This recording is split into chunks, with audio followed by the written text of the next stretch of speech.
Like, I was so depressed at that time, but those are some of the best memories that I have from that time. You know what I mean? Hello, my name's Kay Anderson, and you are listening to Lost Spaces, the podcast that mourns the death of queer nightlife. Every episode, I talk to a different person about a venue from their past, the memories that they created there, and the people that they used to know. So sometimes I feel a little bit dumb, or maybe dumb's not the right word, maybe it's more sheepish about some of the revelations that I have through doing this show, especially since we're almost at 200 episodes now, and I feel like, I should know all there is to know about the queer experience and nightclubbing, but I don't. And maybe that's actually a good thing, because the fact that I'm still learning so much is part of the reason that I'm so excited to continue doing this and to continue to share these stories with you. And this week, the thing that resonated with me the most is this idea that when things in your life are at their absolute worst, and you know what it's like when you're in that headspace where you don't even really want to leave the house. Somehow, this is the time when being in a sweaty nightclub is actually the most thrilling and the most fulfilling, which doesn't make sense, but there you go. And the person that helped me make this revelation this week is the comedian and podcaster Sheria Mattis, who sat down with me to talk about rock and roller skate, which was a night in New York City in the mid-noughties. So the thing that I really took from this conversation is that reminder that in those times when things have felt really difficult and knotty and hard, being out has helped to shock my senses, and it's been the best way for me to recalibrate. So thank you so much to Sheria for that reminder. Oh, and I should say, before we get going, if you don't already know who she is, you should probably Google Rachel Maddow, because, well, we talk about her quite a lot, and it's useful to have a mental image of her when you hear her name mentioned. Right, shall we get into it?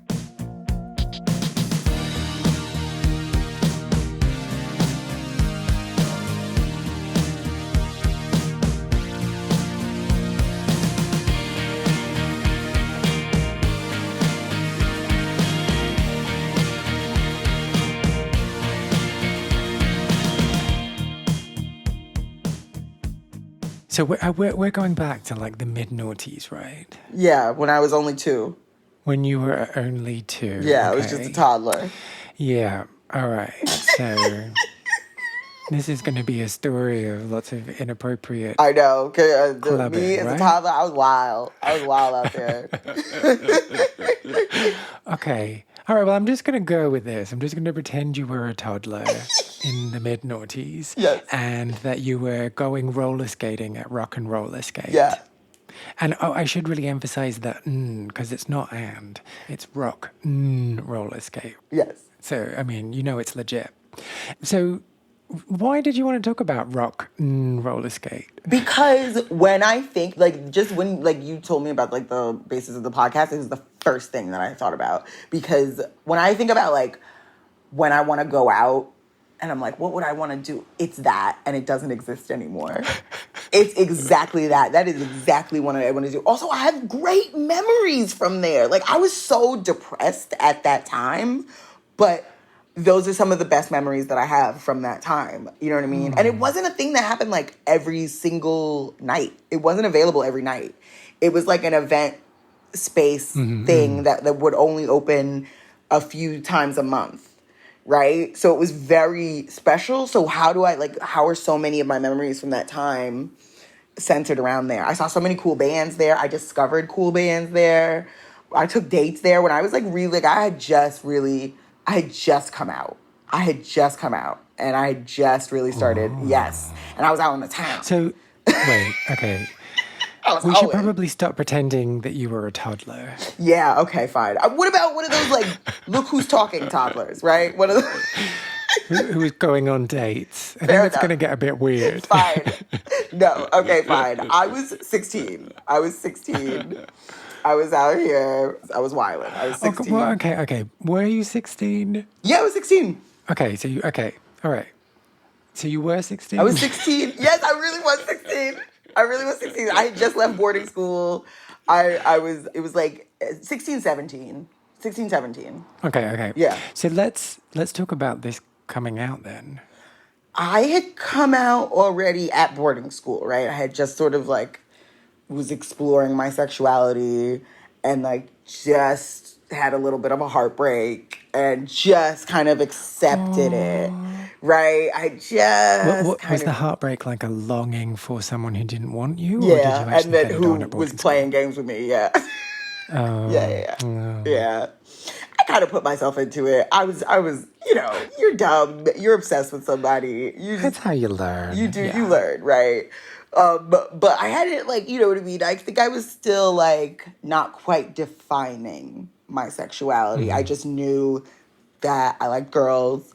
I knew that I wanted to date girls. And I knew that I wanted to date girls that looked like Rachel Maddow. Like, I knew that's it. That's all I Okay, knew. it's a bit niche, yeah. And so when I came back to New York, especially for, like, that summer, that was, like, a lot of what I was doing. And I was like, That was a lot of what you were doing. What, you chasing women who looked like Rachel Maddow? Is that what yes, exactly that, very that. Very that. They either looked like Rachel Maddow or Young M.A. So that's what I did. That's what I did. And I was like kind of going full force into it because I just kind of left. Boarding school was pretty traumatic. So I just kind of left and was like, I'm going to have some fun, right? I think that's kind of where my thought process was. And I really did have fun. And like at the time, like I had a fake ID, you know what I mean? You get a fake ID, you can do whatever you want at that time. At that time, I spent like $100 on a fake ID and it got me everywhere. And did you have like a different name and different details, or was it you but just with a different No, date of birth? it was me, my information, except a different date of birth. Like they weren't scanning IDs and stuff like that like they do now, I don't think. Like it was just a dude that looked at it and then let you in, right? And so how long did you take to memorize your fake date of birth? Just in case anyone asked. I don't think I even bothered to, but I did at first. When I first used it, yes, I did. But like, I don't think I really cared after because nobody checked really. Nobody checked. I got a fake ID because I was the most anal among my friends and wanted to make sure that I got in. You know what I mean? Oh, and everyone else just waltzed You just in. walk in. You just walk in. You look cool and you walk in. Nobody cared. It wasn't great, but like, and a lot of these spaces were like just a loft, right? It was just a loft. So nobody was really checking IDs like that. It was just a big loft. They would sell beer, you know what I mean?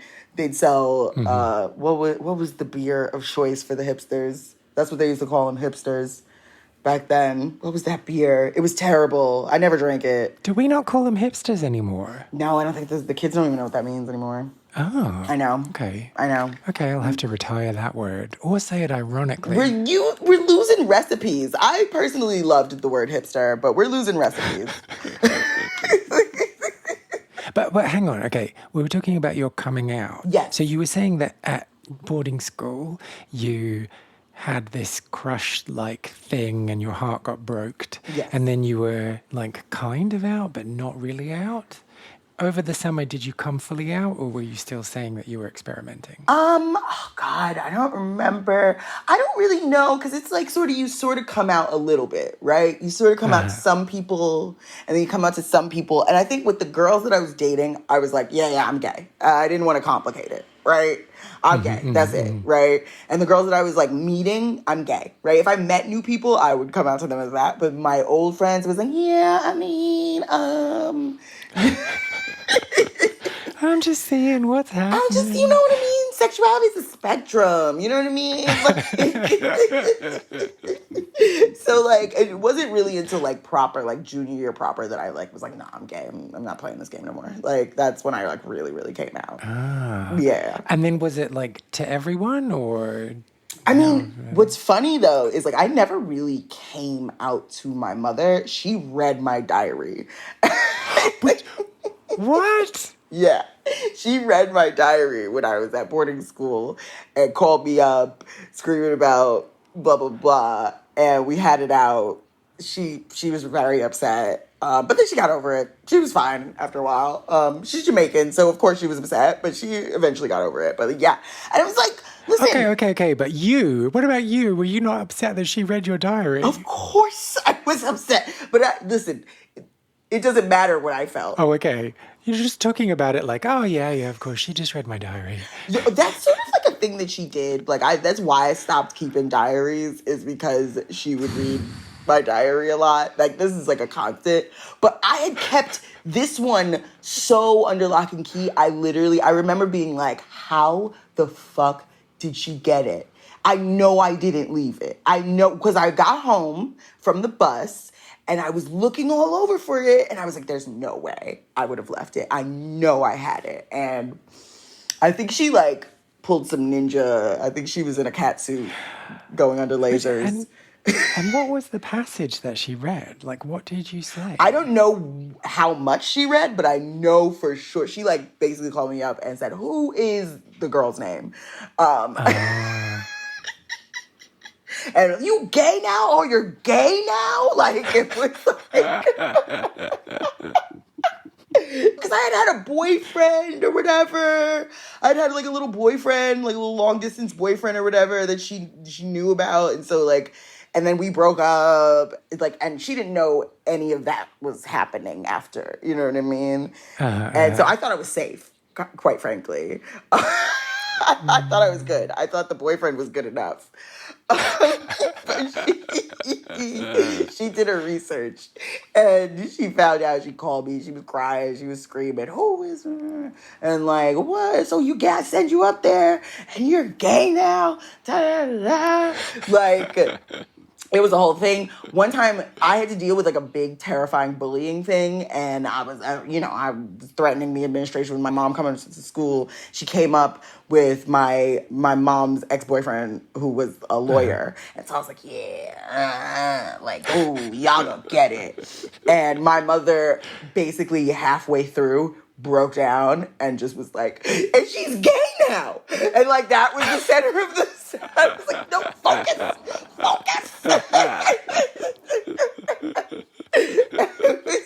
She was very not, yeah. But she eventually, I think like, I was like 17. By then my depression had gotten so bad that she was like, listen, I don't even care if you're gay. Just be not this. Be less depressed. You could just do that. Will that help? You know what I mean? I think she regretted the way that she initially responded to it. But yeah, I know. Yeah. So in that period between that, was it like she kind of accepted it but begrudgingly? It was like we didn't talk about it. Yeah, okay. Yeah. We just didn't talk about it. I was out there. I was getting dressed. She would literally, like, compliment my outfits before I went out to go on dates, right? So, like, she, you know what I mean? But, like, we just didn't talk about where I was going, who I was meeting. That's just what we didn't discuss. That was it. Okay. Yeah. Oh.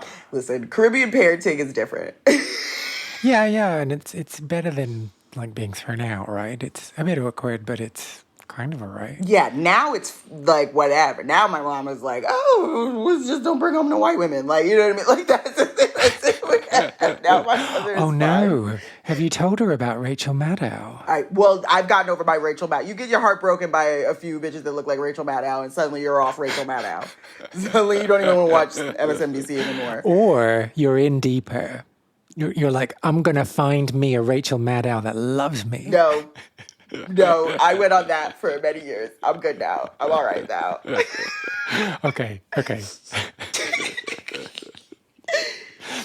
So, rock and roller skate. Yes. Let's talk about rock and roller skate. Yes. So, if people who are listening haven't figured it out yet, it is a place where you listen to rock music and roller skate.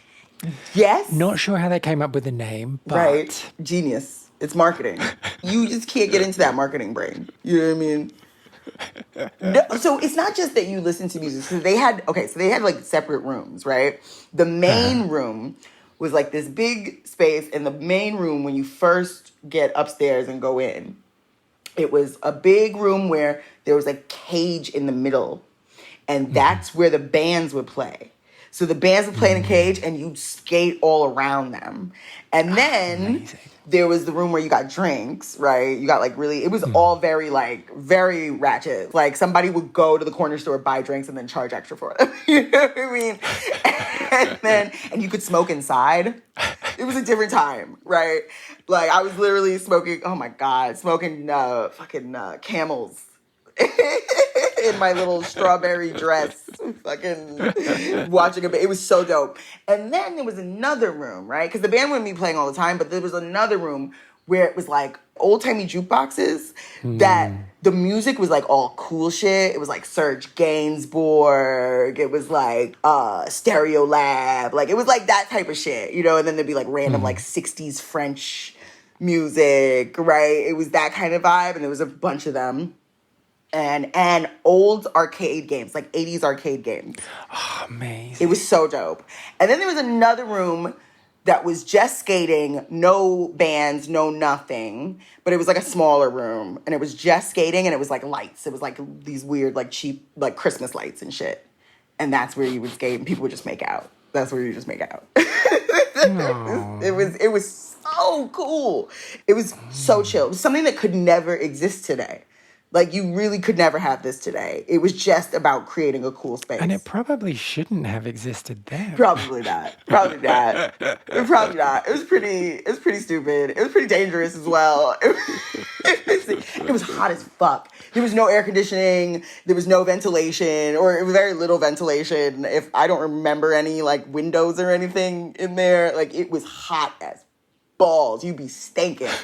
And like the hipsters back then did not shower, and they did not use washcloths. I know that for a fact. So like it was rank in there. Oh my God. But it was dope. I don't know. And it was cigarette smoke. It was just cigarette smoke and fucking hipster sweat and like old thrift store clothes, unwashed thrift store clothes. Like it just mothballs. Yeah. Okay. I'm getting a good idea of this now. It was rough. So let me ask, you said that you went there on dates. Yes. Do you remember the very first time you ever went to Rock and Roller Skate? And which Rachel Maddow impersonator did you go with? Okay, I don't think I went there the first time on a date.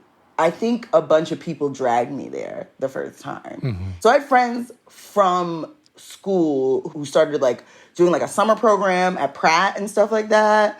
And they knew all the cool shit. And I used to just like tag along. But then once I learned the cool shit, I would impress bitches with it. You know what I mean? I do remember the first date I brought there was a girl that went to SVA. What's SVA? School of Visual Arts. Okay. And it was a girl that I lied about my age. She looked exactly like Rachel Maddow. That was my thing. And I took her to a few places, but Rock and Roller Skate was the coolest place where I took her that, like, got me kind of far. Oh. Yeah. And is this because you can do all fancy tricks with roller skates? No, not at all. I'm terrible with roller skates. In fact, I think that was part of the thing, right? Like, being, like, shakily on roller skates and, like, high and drunk. There was, like, a vulnerability there. You could be, like, you know what I mean? It was very easy to... it just fell into your arms. Now we're going to have to snog. Yes. Yeah, okay. Shit like that used to work for me back then. I never had to, like, have game, right? Like, never once. For sure. I definitely made out with some boys at Rock and Roller Skate, I think. Some, like... Why would you do that? Like, this was the era of boys kissing, too. Like, do you remember this era? Where skinny boys would just make out?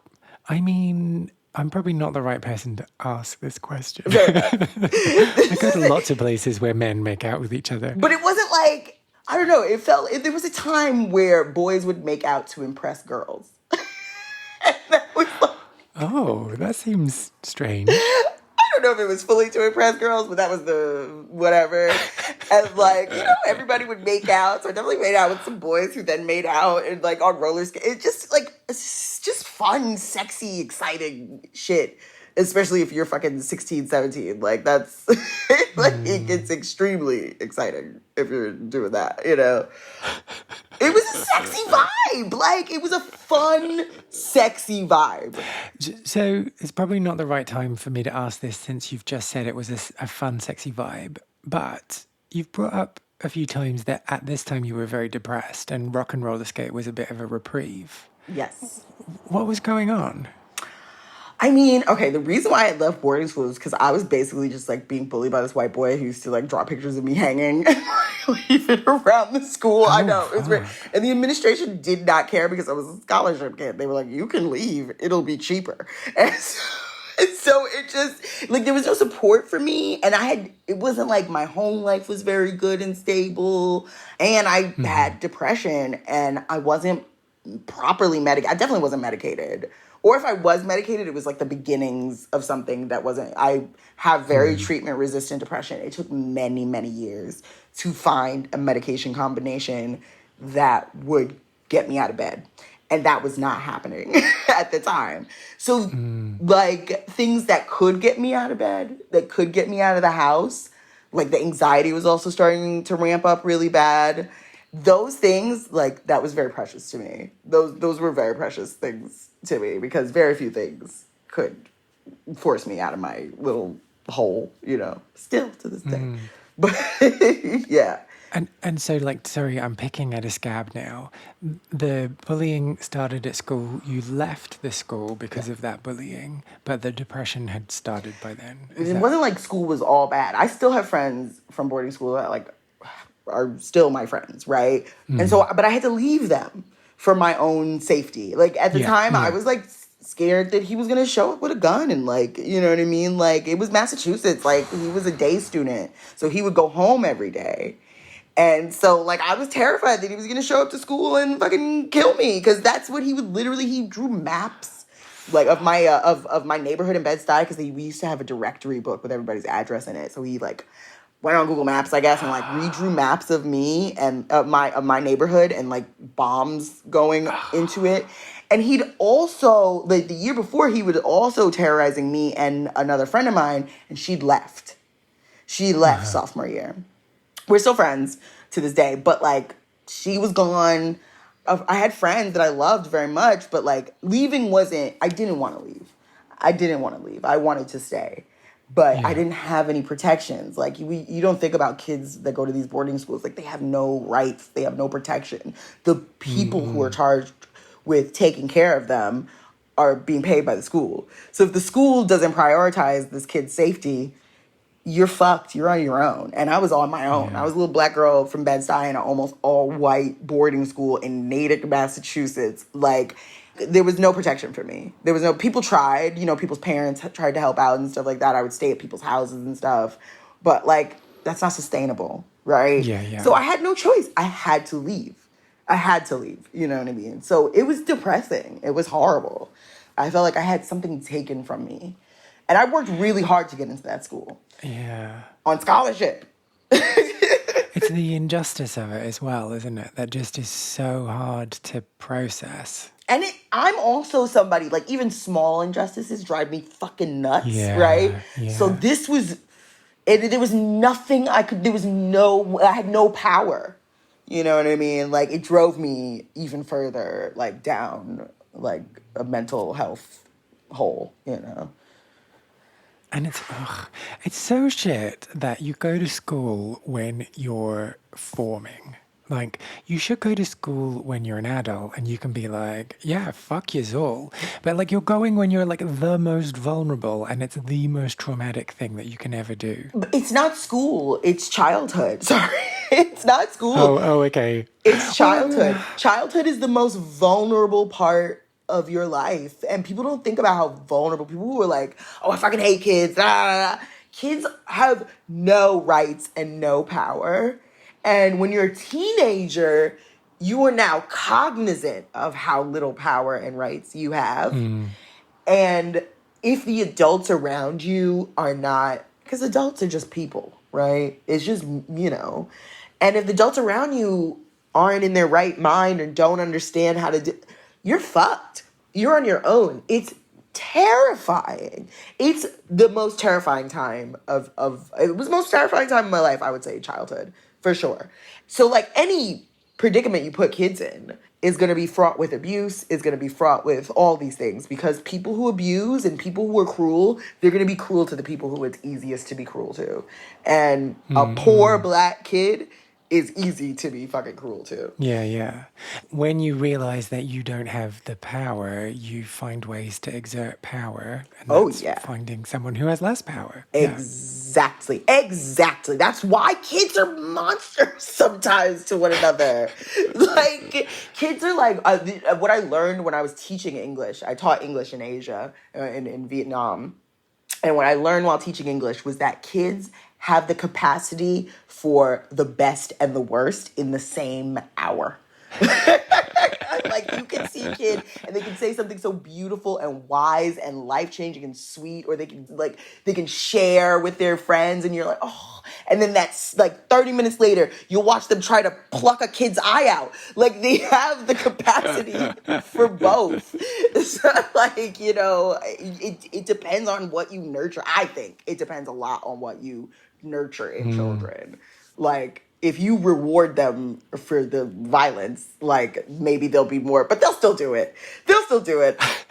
I'm telling you, there's so many times I was if I had a camera in this class and put this on World Star, like, these are the greatest. Like, you could set up child fights in Dubai and they would get bloody.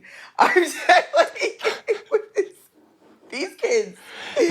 Are you developing a side hustle as we speak? I mean, a little bit. That's my retirement plan, honestly. Toddler fights. Toddler fights in Dubai. Let's do it. Rumble on the Jungle Gym. Yeah, I can see a market for that. Yeah. So, okay, so the short of it is that it was a pretty rough time, and rock and roller skate was one of the things that helped make it more tolerable. Oh my God. Fun. I'm not even saying more tolerable. I'm saying, like, this is another thing, like, back then, like, I could have fun even when I was actively, like, now you're like, damn, my bills, like, at the time, like, even if things are fine, you're still thinking about all the shit that you got to do. Yeah. At the time, I was kind of able to live in the moment a bit sometimes, like, in a way that I don't know if I'm able to now, right? Like, and do you think that's an age thing, or do you think that's a gift of depression? Ooh, I didn't think it was either. I just thought it was like, I didn't have bills. You ain't got no bills. Like, there's something freeing about not having no bills. But the gift of depression thing, I think there is an element of that. Because I always say, like, if I experience joy, I, like, want to drink it in, because one of my symptoms is, like, anhedonia, where I, like, literally cannot feel pleasure. Like, things are happening that are good, and I can't feel if there's, like, a block. There's, like, a screen there, right? So when I can feel it, like, I'm feeling the shit out of that shit. You know what I mean? Because I don't know when it's going to go away. But also there's the element of, like, when I'm feeling the screen, the anhedonia, I know this is also going to pass eventually. I don't know when, but it will. And I can remember I will have the ability to feel joy again eventually. So how does that work then? So it's just sometimes you don't feel joy and sometimes you do. Yeah, sometimes, like there's always a level of depression, like, sitting, right? There's always, I'm never, like, not depressed, right? But sometimes it gets to either a level or a type or a thing where there's just, like, a screen between me and joy, but also a screen between me and, like, everything. I'm in a literal glass case of emotion. Good things are happening. People are being kind to me. You're being hugged and loved. And you just can't. There's something between feeling it and experiencing it that you can't get through. That is so horrible, and it's maddening. Like, when it first starts happening to you, you're like, what the fuck? You know what I mean? Like, It's just part of it. And do you feel the need to be performative when that happens? Always. Yes, you have to. You have to. And which is hard. It's so exhausting. It's extremely exhausting. I can only do it for a short amount of time. And then I have to like go back to my sad hole. You know what I mean? Like it's exhausting because people don't understand that. If you don't respond to people's love, they don't want to talk to you anymore. You know what I mean? And I get that. Yes, of course. Yeah, I get that. People don't want to waste energy and love on somebody who can't feel it, right? So you have to acknowledge it and appreciate it, even if you're performing it, because you can't feel it, even if you can't really feel it. But once you understand, I think a lot of what helped my depression is living with my depression for a long time, right? Because a lot of what not heals depression or makes it more manageable. What makes it more manageable is knowing and understanding what is happening because it's happened before a few times. Yeah. Right? But when you don't understand it, you just feel crazy. You just feel crazy. You know what I mean? You just don't feel a part of the world, right? When people are trying to give you love and you can't feel it, it further isolates you. Yeah. You know, it just makes it worse. It just makes it worse. Yeah. You know what I mean? But, okay, and so we were talking about the gift of depression. So when you do feel it, you just want to soak it in. You just want to mop it up. Yes. Yeah. Because you also need to remember this feeling for when the next time comes around that you can't feel it. Because that you'll go straight from I'm not feeling any pleasure to let's check out real quick. But if you can be like, nope, step back from the ledge, you will feel pleasure again. Okay, let's just relax. You just have to get through this bit. You know what I mean? Yeah, it's really interesting. Like, when I was younger and I'd never like been diagnosed with depression or anything, but I had times in my life when it was just everything was hard. But those were the times when going out and clubbing and like being in the moment, that's when it was just all so much more heightened and exciting. Yes, because this is the thing. When you're like that, sometimes the thing that pierces through had to be an experience so wild and crazy and beautiful that it smashes through the glass. And that's what those things were for. That's what those crazy parties, I remember there used to be secret parties where like they would email you, you'd show up to like a random bridge or whatever, and there'd be a bunch of people there and you'd have a party, right? That's some type of shit I'm not doing now. But like at the time, that was the type of shit that I craved because when I did it, I was able to feel a different type of joy. It like kind of shocked me out of a bit of my depression. And it was crazy and illegal. It was illegal. Fully illegal. fully illegal. Like we would be running from cops. But that kind of like stuff would, at the time, like that would shake me, you know, out of it. And then when that stopped being able to get me out of it, like I knew it was like, that was it. I needed to adjust. Can I just quickly change the subject? Yeah. So the rave culture in the UK was really big, like in the late 80s and the early 90s. Yes, Happy Mondays, all that stuff. Yeah. And it just like blows my mind that in order to find out where that night's rave was, people would go to a pub or stand outside a public payphone and wait for the organizer to ring that phone so that they could pick it up and be like, we're in this field with 3 cows, come here. And like that was how you got around. It's just... That's so cool. That's so cool. I mean, I'm talking about an email like it's, you know what I mean? I can't imagine. That is so cool.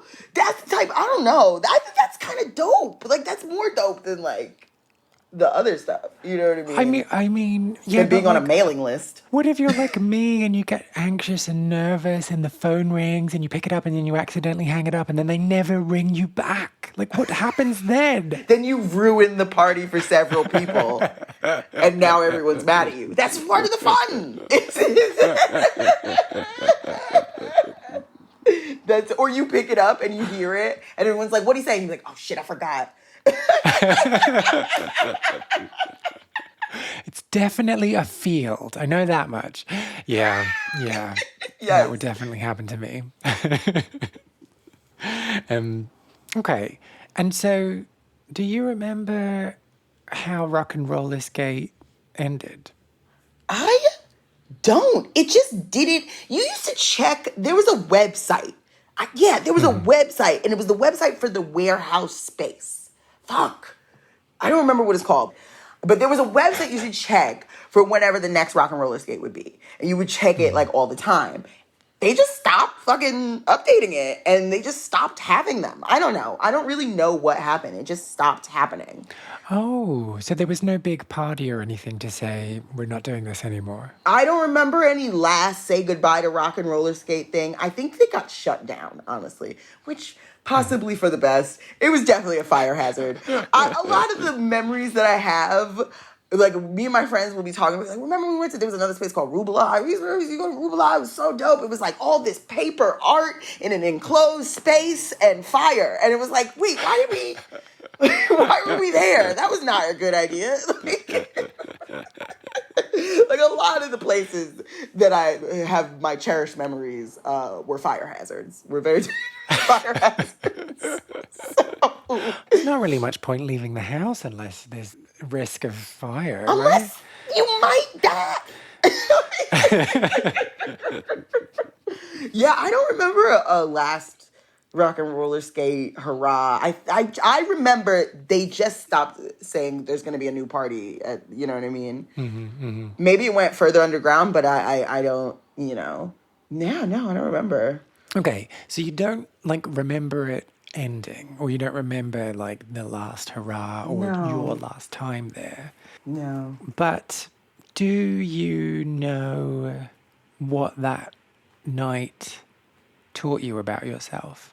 I'm more adventurous than I thought I was. I was always a kid that was scared of shit. I think rock and roller skate was one of those examples of me being reckless in a way that could only exist in a certain amount of time. And really, really quickly, before you finish this question, did anyone ever break an ankle there? Of course, all the time, all the time. So the band would stop playing. That was a thing. Oh, but we didn't make a thing about it. Go fucking hobble your ass outside. Don't call the cops. What are you, stupid? All the time. Oh my God, people face planted, people bled all the time. People lost teeth. Are you kidding me? Yeah. Oh, teeth. Oh. Yeah. You have drunk teenagers roller skating in a fucking... People would smash into the cage and shit. Of course. That was just part of it. But yes, I fell many times. So many. I scraped my whole fucking leg up. Are you kidding me? I'd be in dresses, drunk, holding a beer. Just a potentially jagged glass and rolls. Just wheels. Just stupid shit. That was part of it. Oh, okay. I'm just gonna sit here and process that while you continue answering the question about what it taught you about yourself. The recklessness, that was very fun. I mean, it made me feel so cool. That's really what it was. I felt cool at a time where some days I didn't want to be alive, right? I felt cooler. I felt cool as shit. Smoking a fucking Camel, a Turkish Gold, or a Clove, and drinking a beer that I hated. I hate beer. I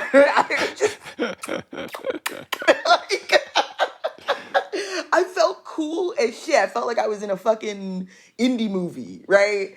And I was the one black girl there, you know what I mean? So not really. They were kids would, especially the Williamsburg kids, a lot of the black and Puerto Rican Bushwick kids would show up and they'd skate and they'd hang out, and that was cool. So it was weirdly diverse for an event like that.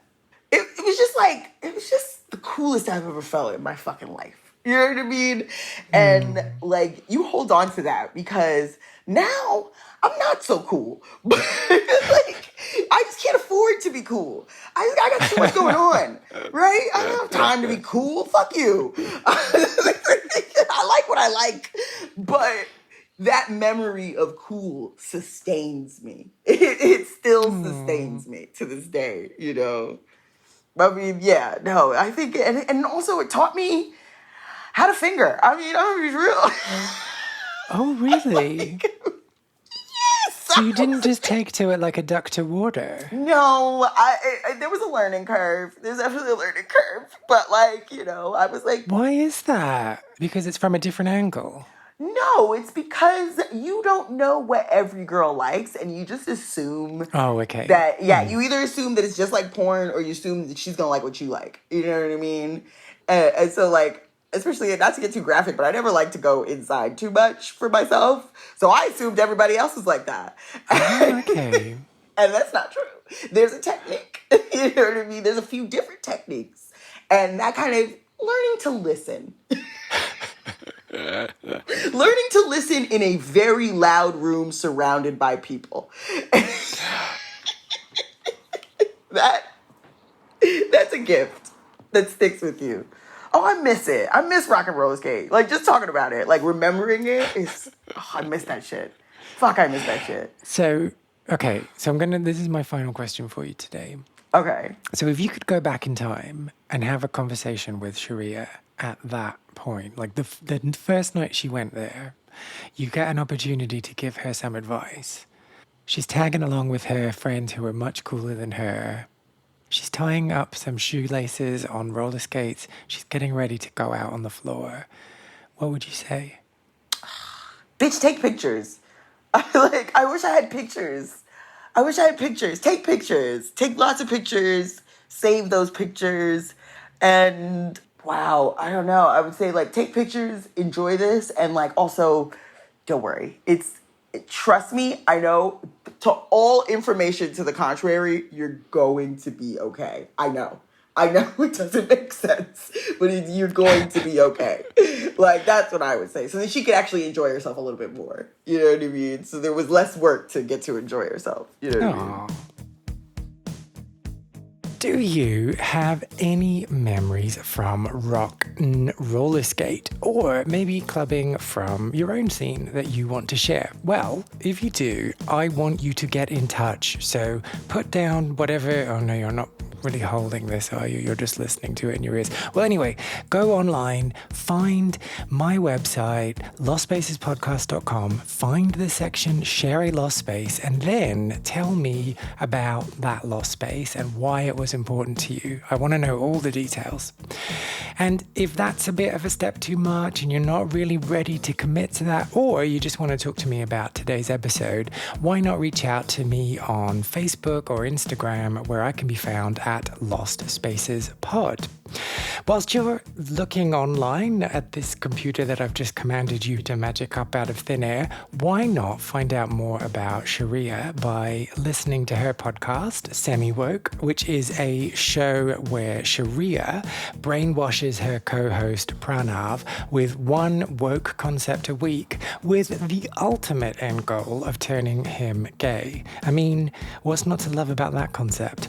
Or you can follow her on Instagram at Sheria Mattis Comedy, or on Twitter, X, whatever it is you refer to it as now, at Sheria Did That. And the links for all of these things are in the show notes for this episode.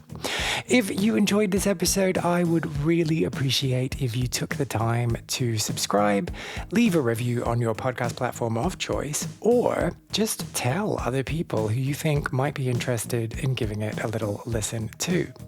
My name's Kay Anderson, and you have been listening to Lost Spaces.